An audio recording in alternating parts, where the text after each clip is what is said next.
bonjour à toutes, bonjour à tous. Nouvelle vidéo toujours sur le thème de l'immobilier et de la sélection de la ville. Comment sélectionner une bonne ville où on peut investir dans l'immobilier, où est-ce qu'on aura des locataires parce que justement on bénéficiera d'un coin qui est dynamique comme d'habitude en termes d'emploi, éducation, hôpitaux, zones touristiques. Grosso modo, voilà, des pôles attractifs qui vont faire qu'il y aura des locataires qui seront toujours disponibles pour louer un bien immobilier. Parce que si on a un bien immobilier mais qu'il n'y a pas de locataire, alors cela sera un problème. Alors là, je suis sur un cas extrêmement concret. Pourquoi ? Parce que comme tu verras là autour de moi, alors je ne suis pas en Angleterre, je ne suis pas à Londres, même si le nom de la ville s'appelle, je crois que c'est Thames Town. Alors j'avais tendance à dire James, mais ils ont appelé ça Thames Town. Donc en fait on est en Chine et en fait cette ville c'est une réplique. Alors c'est une réplique, c'est une imitation d'une ville anglaise et du coup en fait comme on voit au niveau notamment des briques rouges très en vogue dans le nord de la France, notamment à Lille, en fait ils ont construit cette ville pour copier grosso modo une ville anglaise. Ce qu'il faut savoir en Chine, c'est qu'il y a plein de villes qui ont été construites pour copier des villes américaines ou anglaises, hollandaises, françaises. Il y a même une ville qui s'appelle Chengdu, c'est la copie de Paris, j'essaierai d'y aller demain si j'ai le temps. Et là en fait cette ville, cette réplique d'une ville anglaise a été construite à seulement 40 km de Shanghai. Et notamment ce que je disais qu'en France, le fait de louer ou d'acheter des biens immobiliers dans une zone à grosso modo dans un périmètre de 100 km d'une grande ville permet en fait de bénéficier de l'attrait de cette grande ville pour avoir toujours en fait des locataires. Bien entendu, il faut qu'il y ait des zones de transport, des bus, des RER, etc. pour que on répond à ce critère.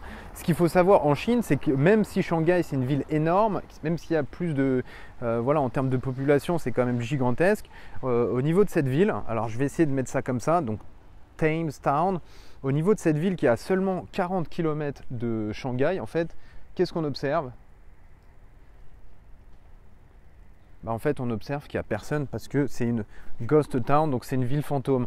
Donc là, par exemple, ce qu'on voit, c'est quoi ? C'est qu'il y a des boutiques ici, mais il n'y a aucun client. Et les gens qui sont ici en scooter, c'est probablement des gens qui travaillent ici, sachant que ce qu'il faut savoir, c'est que les personnes qui ont investi, donc les Chinois qui ont investi dans cette ville, et notamment dans les projets immobiliers, en fait, ont investi dans des biens qui coûtent pratiquement $1 million de ce qu'on m'a dit avec les personnes avec qui j'ai échangé. Et là, je vais juste me pencher comme ça, et on voit, en fait, voilà, on va faire une petite visite ensemble. Qu'est-ce qu'on voit ? Donc voilà. En mode Angleterre quoi. Et en fait les gens qui viennent ici principalement ils viennent pour visiter parce que en fait une zone qui était censée être une zone qui attire en fait tout simplement des acheteurs immobiliers pour y vivre, en fait il y a des gens qui ont tout simplement investi mais qui n'ont pas forcément pris la décision de vivre sur place. Donc on a grosso modo, là je suis en plein centre-ville, hein. Donc là voilà, on a une boutique, voilà, une boutique pratiquement, alors je sais pas si c'est en rénovation ou si elle a fait faillite, mais a priori il n'y a pas beaucoup de clients. Pareil, là on a un restaurant fermé, bon là voilà, il n'y a personne, hein. On se croirait dans un décor de Disney ou de Universal Studios en jour férié de limite Thanksgiving quoi. Il y a vraiment personne. Voilà, en tout cas niveau architecture, j'ai envie de dire ils ont fait le travail, hein. Ils ont fait le travail. Voilà, on se croirait également dans Harry Potter. Donc là voilà, petite boutique, pas beaucoup de clients.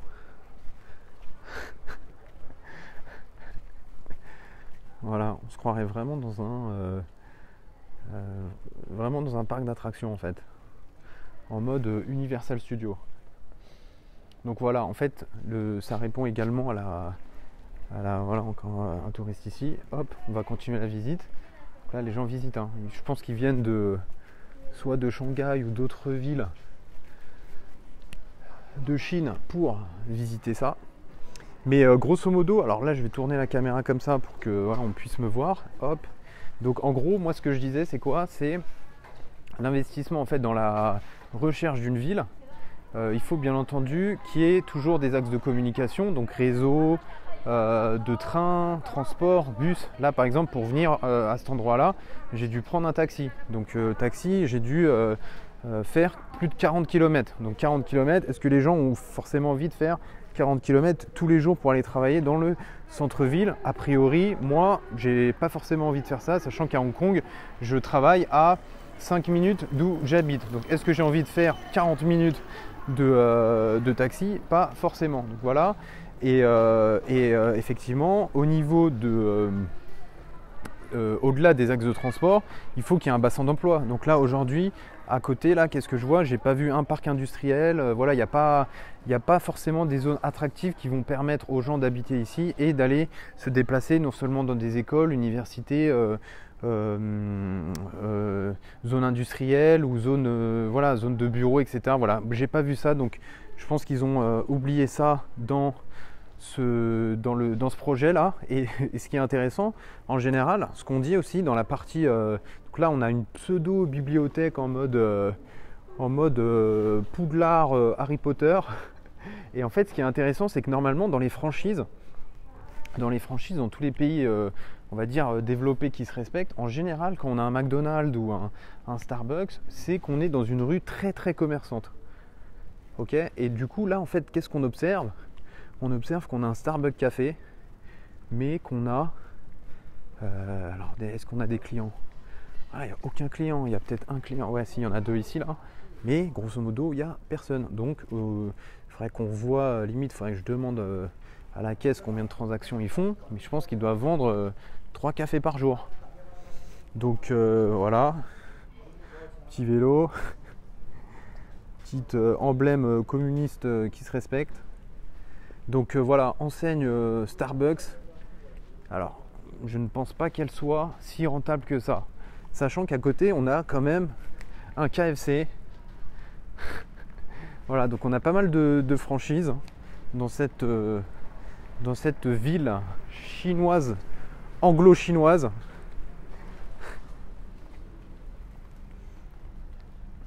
Donc voilà, ville fantôme, Starbucks, KFC. On a pas mal d'enseignes.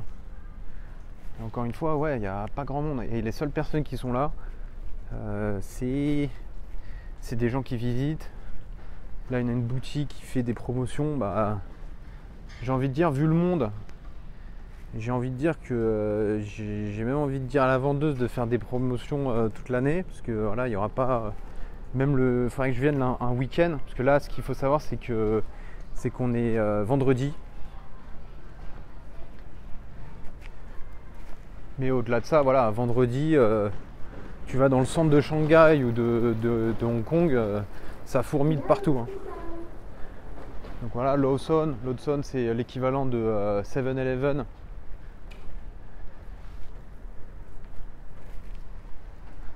Voilà, bon ça il n'y a personne, je crois qu'ils ont fait banqueroute.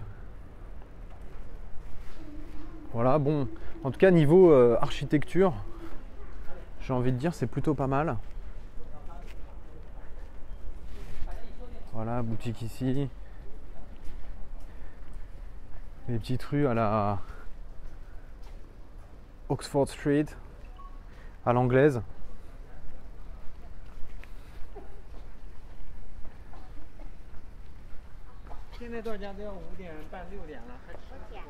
Voilà, donc là on est dans la rue, pas mal de gens garés. Bon, on va retourner, moi ce que je veux voir c'est les commerces et après on ira voir les maisons, notamment s'il y a moyen de visiter une maison, ce serait intéressant. Alors ce qu'il faut savoir en termes de ville un peu grosso modo fantôme, donc ça c'est une réplique d'une ville anglaise, réplique / imitation. Et ce qu'il faut savoir c'est que en Chine ils ont fait donc une réplique d'une ville hollandaise, réplique de Paris en fait qui s'appelle Tianjushen. C'est aussi une ville fantôme, donc il n'y a personne, hein. Je pense que si demain j'irais, je serais le seul non asiatique sur place. Ensuite il y a quoi? Ils ont fait une copie d'une ville qui se trouve dans le Wyoming qui s'appelle Jackson Hole, que je connais personnellement parce que j'avais déjà travaillé là-bas. J'avais fait un job d'été à l'époque où j'étais dans un programme avec l'ambassade des US en France. Donc j'avais fait, je crois que j'avais bossé 4 mois là-bas. Voilà, très bien, une petite station balnéaire, etc. Station de ski en hiver, plus station voilà, été, VTT, montagne, etc. en été. Sachant que Jackson Hole, c'est une ville très réputée, notamment de la finance, où on a tous les voilà, patrons de la finance, FMI, etc. qui se donnent rendez-vous à Jackson Hole en général en fin d'été pour justement parler de ce qui pourrait être mis en place au niveau des règles sur la partie finance. Voilà. Ici.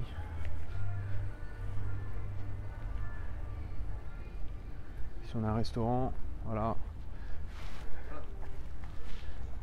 Le service à la chinoise. Ce qui est intéressant, c'est que même s'il n'y a pas de clients, il y a toujours le service qui est là. Donc petit lien également avec tout à l'heure, j'étais à la piscine. Il y avait 2 maîtres nageurs pour une personne qui était moi. Donc si aujourd'hui là je vais au restaurant tout de suite, il y aura peut-être 5 personnes pour gérer le hot pot pour un client. Donc ça c'est on va dire c'est la grosse plus-value de la Chine et du fait que en fait le coût du travail n'est pas forcément très cher. Ainsi que les loyers, ce qui n'est pas forcément le cas à Hong Kong. C'est-à-dire qu'à Hong Kong, le problème c'est que même si on a un commerce qui travaille très bien, le fait qu'il y a des loyers qui sont extrêmement chers va poser problème sur la durabilité de la rentabilité. Hello! Voilà, en tout cas les gens sont super sympas ici. Je pense qu'ils ils sont contents de voir aussi des gens qui viennent visiter parce que là ce qu'on voit c'est que la ville elle est complètement morte. Et en fait ce qui serait intéressant de savoir c'est est-ce que les gens qui travaillent ici habitent dans le coin. Donc voilà, on a encore une boutique ici. Voilà, petite boutique là. En fait on se trouve vraiment voilà, là on a une petite en mode Japon là.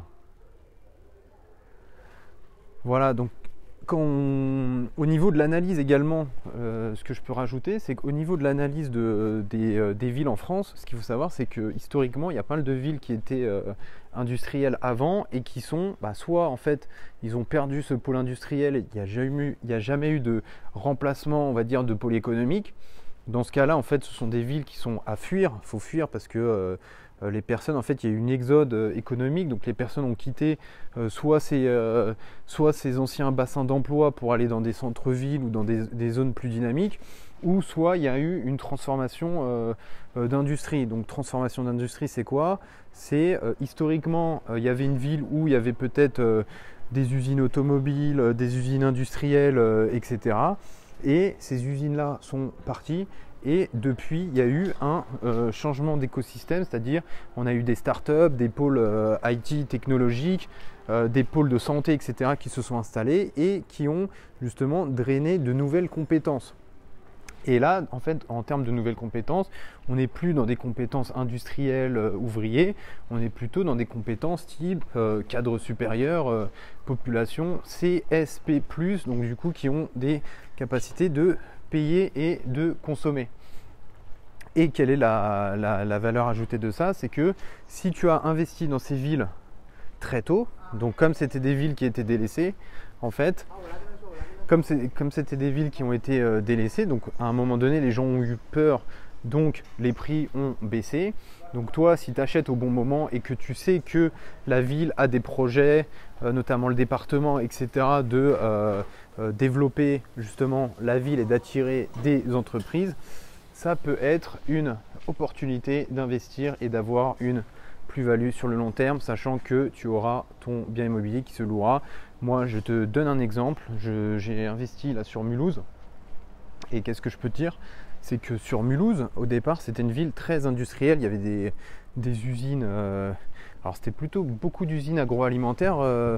Et à un moment donné, pas mal d'usines sont parties. Donc, les gens ont fui Mulhouse. Donc, c'était une ville un peu délaissée. Et depuis plusieurs années, on a eu des gros programmes de transformation, notamment au niveau de l'urbanisme. Et on a pas mal de projets immobiliers qui se sont mis en place pour attirer donc les personnes en fait qui ne pouvaient pas financer de biens immobiliers dans des zones, on va dire, où le mètre carré est élevé, comme Colmar, Strasbourg, et qui ont été attirés pour investir sur Mulhouse. Donc les projets, c'est très important. Et après, ce qu'il faut savoir, c'est qu'il y a des pôles attractifs qui ont été mis en place, musée de l'automobile, voilà, il y a pas mal d'infrastructures sportives, les transports, réaménagement des quais, voilà, il y a pas mal, on va dire, la ville a pas mal investi pour rendre, on va dire, attractive la ville. Et bien entendu, ce qu'il faut savoir également par rapport à Mulhouse, c'est qu'en termes de communication, on a la communication TGV, tramway, bus, axe routier entre la France, l'Allemagne, la Suisse.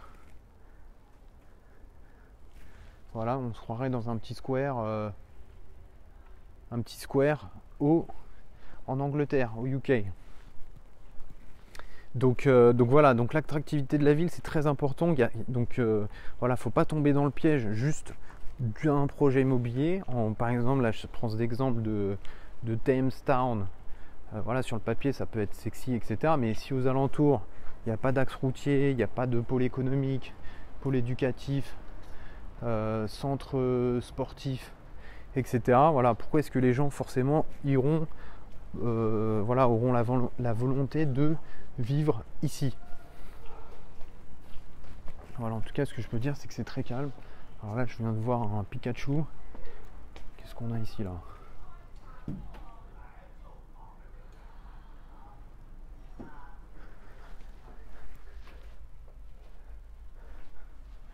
Bon, c'est une galerie. C'est une galerie d'art. Voilà, donc c'est très très calme. Et voilà, ce qu'il faut savoir, c'est que les biens immobiliers dans ce complexe ici, ils valent environ 1 million de dollars. Et ce qu'il faut savoir également en Chine, c'est que les Chinois, avec la régulation qui est très très très très stricte en Chine, donc ce qu'il faut savoir, c'est que pendant un moment, on avait pas mal de Chinois qui investissaient à l'étranger, notamment en France, qui rachetaient des vignobles, etc. Et en fait, ce qu'il faut savoir, c'est que depuis le fait que en Chine, notamment, il y a eu un problème au niveau de l'immobilier. L'immobilier, c'est quoi? C'est qu'il y a eu pas mal de promoteurs qui ont construit, surconstruit et qui n'ont pas forcément réussi à vendre leurs biens immobiliers. Ce qui peut être le cas également ici, quand on voit que finalement, il n'y a personne. Hein. Et en fait, ce qui s'est passé, c'est que justement, pour éviter que le secteur immobilier s'effondre, donc il y a eu des règles financières qui ont été mises en place pour permettre à certains promoteurs de plus emprunter, d'assainir leurs comptes. Bon, il y en a qui ont fait également faillite, comme un qui est très connu qui s'appelle Evergrande. Mais ce qu'il faut savoir, c'est que justement pour booster le marché interne, les Chinois, donc le régulateur chinois et les institutions chinoises ont interdit aux Chinois d'investir à l'étranger pour justement investir sur le marché local en Chine. Donc en gros, le pilier d'investissement principal en Chine, c'est l'immobilier. Donc c'est pour ça qu'on a des gens qui vont investir des biens immobiliers, qui vont mettre 1 million de dollars dans des biens immobiliers et qui vont finalement jamais habiter dedans. Pourquoi? Parce que en fait, c'est leur pratiquement l'un des seuls placements possibles. Bon, après, il y a la bourse, il y a toujours la bourse de Shenzhen, la bourse de Shanghai. Mais il y a l'immobilier qui est un pilier très intéressant. Bon, là, il n'y a vraiment personne ici. Là, en plus, il est tôt, hein. Il est à peine 17h.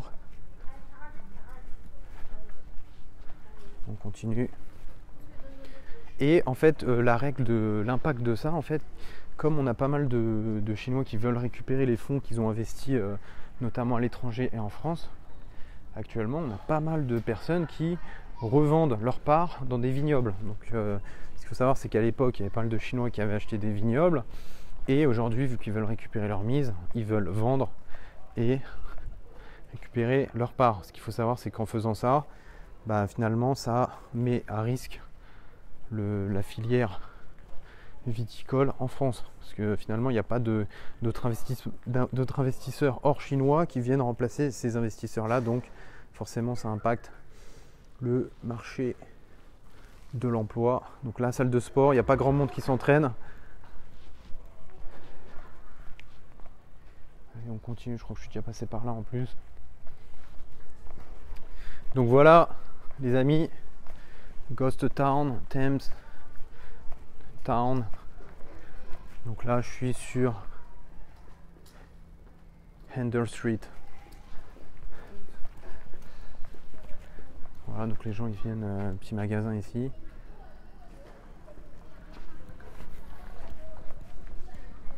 Là, je vais essayer d'aller plutôt dans le...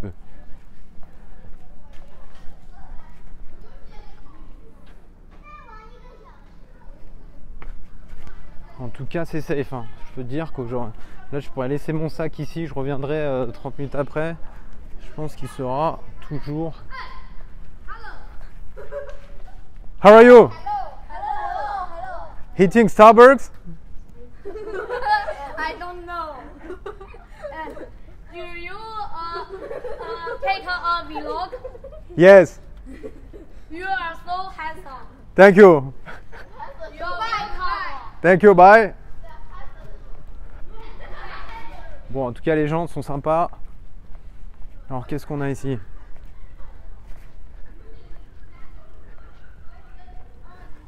Gore Street. Ah. Ouais, je crois que je suis passé par là. Bon, je vais essayer de passer par l'autre côté. En tout cas, voilà, ça... les Chinois, ils se mettent à l'anglais. Hein. Je me souviens, la première fois que j'étais venu à Shanghai, c'était genre il y a peut-être 15 ans. Voilà, c'était compliqué de parler anglais avec les gens. Et là, je vois que les enfants, direct, ils parlent anglais. Donc voilà, Lawson. Bon, je crois que je suis passé par là. Quelques touristes. Sympa, ils disent tous bonjour. Donc voilà, là il y a le chat qui boit son lait.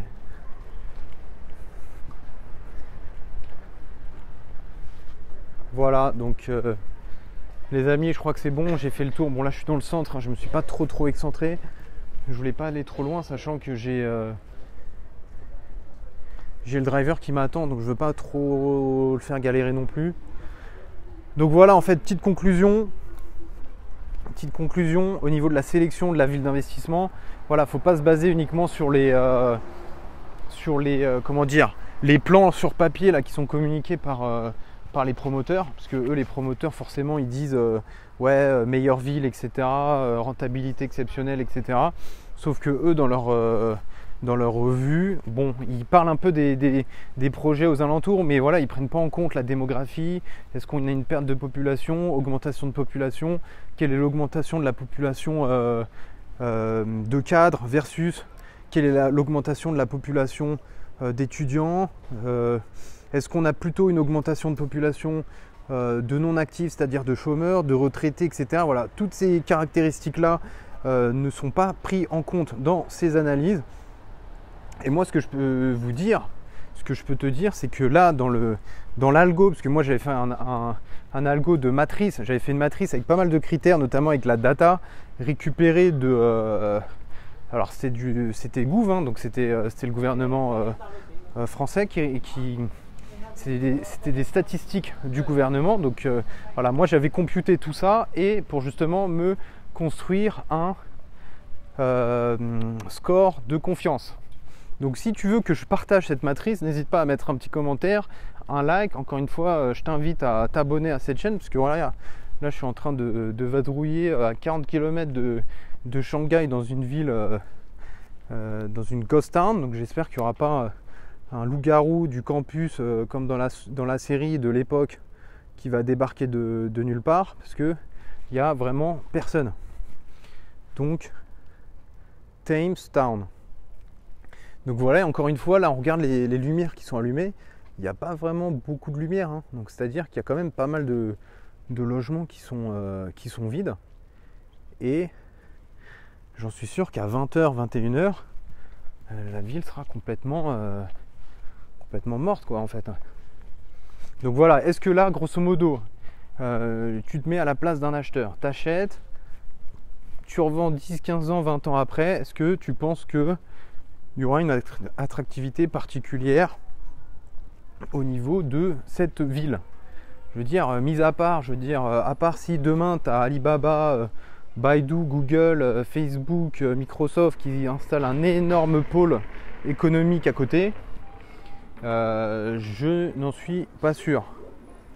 En tout cas, ce qu'il faut savoir, c'est qu'en Chine, toutes les voitures sont soit à l'électrique pratiquement maintenant, et bien entendu neuves. On n'a pas les carcasses qu'on peut voir dans certaines autres villes du monde. On refait un autre test. Voilà. Petite BM. Bon, mais les amis, là ça fait déjà 25 minutes. Donc morale de l'histoire, c'est quoi? Conclusion, avant d'investir dans un bien immobilier, encore une fois, bien faire son analyse par rapport au potentiel de la ville. Il ne faut pas écouter n'importe qui et jamais écouter même le vendeur, toujours faire sa propre analyse. Parce que voilà, si on a un promoteur qui dit oui, un énorme amphithéâtre en construction, mais que finalement il n'y a personne dedans, comme on peut voir ici, bah, j'ai envie de dire, ça ne sert à rien et tu te retrouves avec un logement ou un local commercial qui n'a pas de clients. Donc c'est-à-dire que même si tu le loues, admettons tu loues à un preneur ton local, mais que le preneur en fait il n'a pas de clients, qu'est-ce qu'il va faire? Bah, soit il pourra plus payer le loyer, ou soit à un moment donné il va tout simplement mettre la clé sous la porte. Et au fond, à la fin, ce sera toi en tant que propriétaire qui va être impacté. Donc soit tu peux repayer la banque pour couvrir, on va dire, la part que tu n'as pas du loyer du local, ou tu n'as pas les fonds, et dans ce cas-là, toi-même tu es en difficulté. Donc voilà pour la sélection de la ville, très importante. Là, ce qu'on peut voir, c'est quoi? C'est qu'on a une ville, on va dire, plutôt intéressante. Il y a des choses qu'on peut faire. Hein. Là, par exemple, je verrais très bien un marché en mode le week-end avec pas mal de stands, etc. Un cinéma en plein air et tout ça.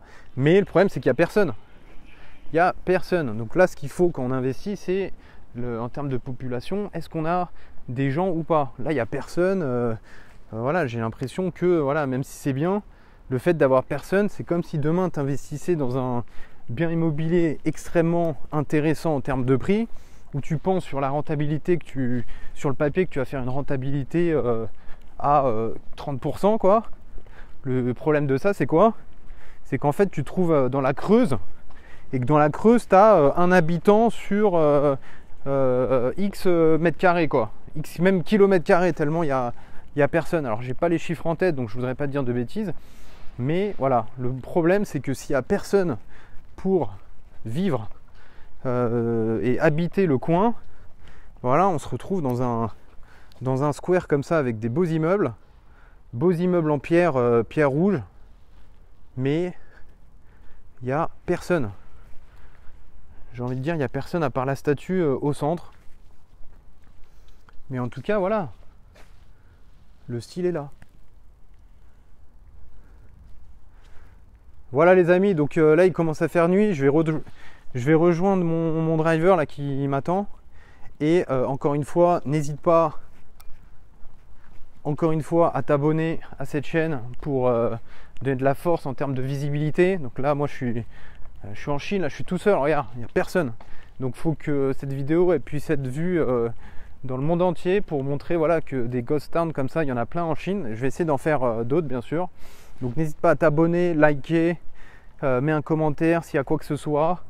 Et je te donne rendez-vous dans la prochaine vidéo. Et je termine justement sur cette image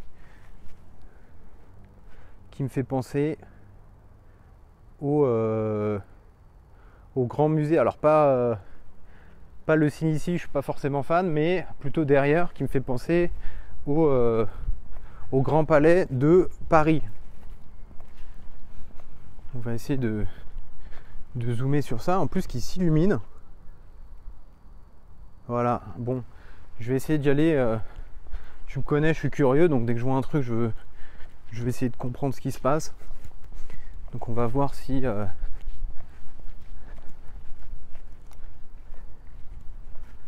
Donc là on a un magasin.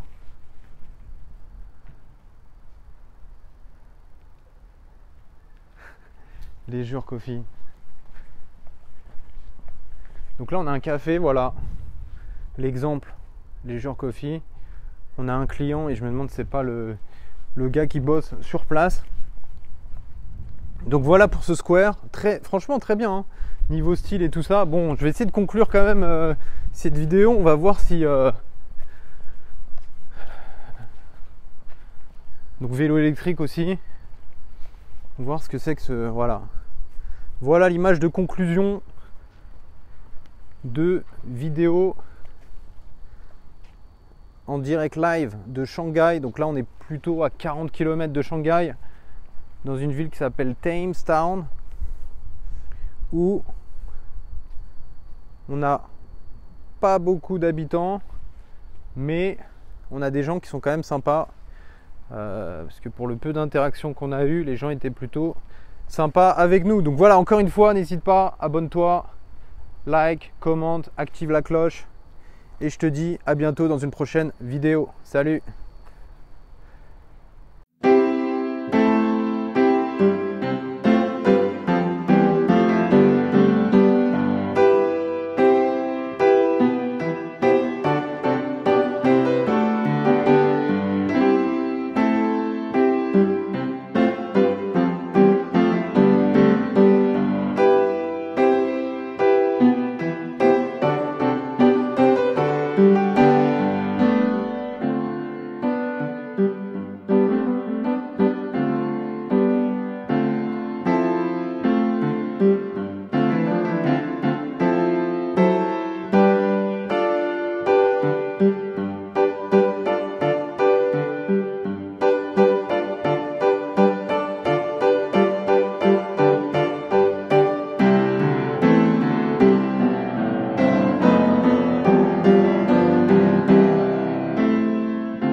Right is the ring of words when the right man rings them. Fair the fall of songs